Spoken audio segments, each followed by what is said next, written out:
विनामूल्य dialysis care centre लोकार्पित. केंद्रीय मंत्री प्रतापराव जाधव यांच्या उपस्थितीत मेहकर येथे पार पडले लोकार्पण.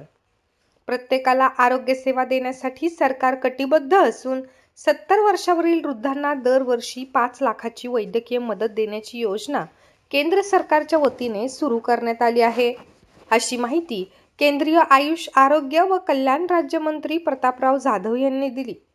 बुलढाणा जिल्ह्यातील मेहकर येथे ग्रामीण महाराष्ट्रातील दुसरे विनामूल्य डायलिसिस केअर सेंटर सुरू करण्यात आले आहे. या सेंटरचे लोकार्पण केंद्रीय मंत्री प्रतापराव जाधव यांच्या उपस्थितीत आज झाले. त्यावेळी आयोजित कार्यक्रमात मार्गदर्शन करताना ते बोलत होते.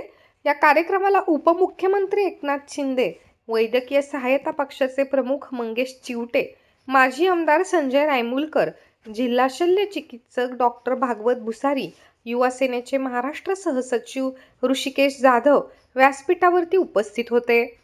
ते पुढे म्हणाले की केंद्र आणि राज्य सरकारच्या वतीने प्रत्येक घटकातील व्यक्तींना रुग्णसेवा देण्याचे काम सुरू आहे.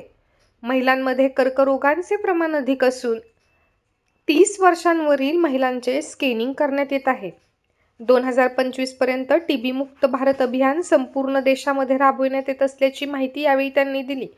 या सेंटरमध्ये आधुनिक तंत्रज्ञान असलेली 10 डायलिसिस युनिट बसवण्यात आली आहेत. दररोज 30 ते 35 डायलिसिस या सेंटरमधून केल्या जाणार आहेत. दादासाहेब जे आपल्या चर्चेमध्ये जो शब्द वापरत होतो, विल पॉवर, राजकीय इच्छाशक्ती असेल तर काय होऊ शकतं याचं मूर्तिमंत उदाहरण म्हणजे डायलिसिस सेंटर आहे.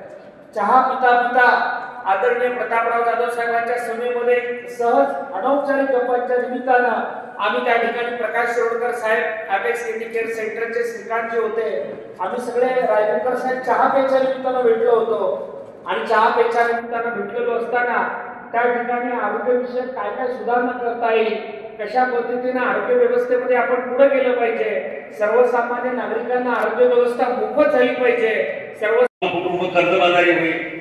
आता आपलं आयुष्य राहिलंच किती, मध्ये आमच्यावर उपचार करू नका आणि घरीच देते. पण अशाही लोकांनी उपचार केले पाहिजे आणि कुटुंबातल्या लोकांनी त्यांची काळजी घेतली पाहिजे. म्हणून 70 वर्षाच्या वरच्या आजोबा असतील, आजी असतील, यांना या 5 लाखापेक्षा ते ॲडिशनल 5 लाख त्यांच्यासाठी आपण ती योजना सुरू केलेली, सुरू झाली. अशा अनेक योजना आहेत. आज आमच्या महिलांसाठी सुद्धा आमच्या महिलांमध्ये कॅन्सरचं मोठ्या प्रमाणामध्ये प्रमाण वाढलेलं आहे. तर 30 वर्षाच्या वरच्या प्रत्येक महिलाचं स्क्रीनिंग चालू आहे.